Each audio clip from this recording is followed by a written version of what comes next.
This is the Joshin and welcome to our mini vlog.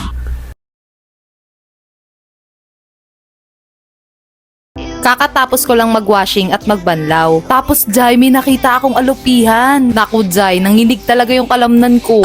Ewan ko kung ano nangyari sa tiyan ko ngayon. 4 na beses na kasi akong pumupo sa araw na to.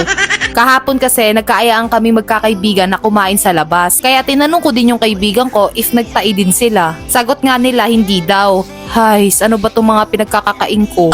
Tapos na kami magbanlaw ng may fabric at itong si Bebo dito pa talaga nagpalakad-lakad. Eto nga yung pinakahuli kong isasalang sa dryer. Hindi ko alam kung saan galing tong itim naman siya pero hindi na siya matanggal kahit anong brush ko. Alam nyo ba kanina, yung alupihan, balak ko siyang kunin kasi akala ko laruan. Bigla akong nakaramdam ng pagdadalawang isip kaya tinawag ko si Mama Claire. So tinitigan ni Mama Claire at ginalaw-galaw ng walis tingting. Sabi niya nga, totoong alupihan daw yun. Kung hinawakan ko yun at buhay pa, ay naku Jai, grabe talaga yung tili ko.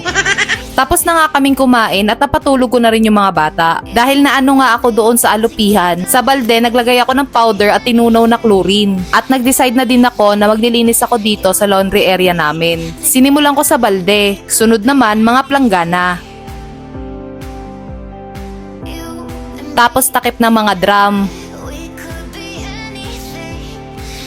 Sunod naman yung mga drum. Gumamit talaga ako ng steel wool para matanggal yung lumot-lumot at mga dumi.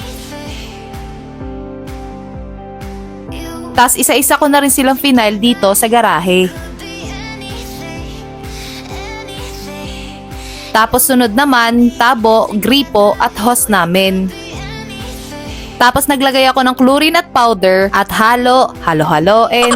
Para nga yan dito sa sahig, semento, floor, ewan. Bahala kayo kung anong tawag nyo, basta ako semento. At sinimulan ko ng brasan yung semento. Habang nag-enjoy ako magkudkod, haladzay nabali yung floor brush namin.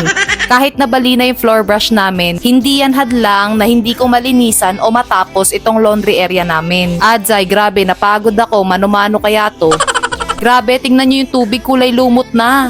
Sunod ko naman babrasan dito sa middle part. Taray, English yarn. Tignan mo Jai, white-green na yung kulay ng bula. Huling linis ko dito, last year pa. Dati, hindi pa ako ganun ka-busy. Every 2 months ko tong nililinisan. Grabe, ang dirty na talaga. Tapos sunod naman dito sa may bukanan. Grabe yung gasgas ng kamay ko dyan, Jai. May puwersa kasi at kumakadkad sa semento. Tapos yung pawis ko dyan, Jai, para ako naligo. Tapos dito naman sa kanal, dinampot ko lang yung mga buhok-buhok at dumi para hindi mag-cause ng bara. Tapos isa-isa ko na rin binalik yung mga drum para banlawan. Adzay, ang lamig ng tubig. Ligong-ligo na ako. Pagkatapos ko nga mabanlawan yung mga drum, isa-isa ko na rin final. At ako'y mag-iigib kaya binuksan ko na yung motor namin at maliligo na rin. O siya, hanggang dito na lang. See you on our next vlog. Bye!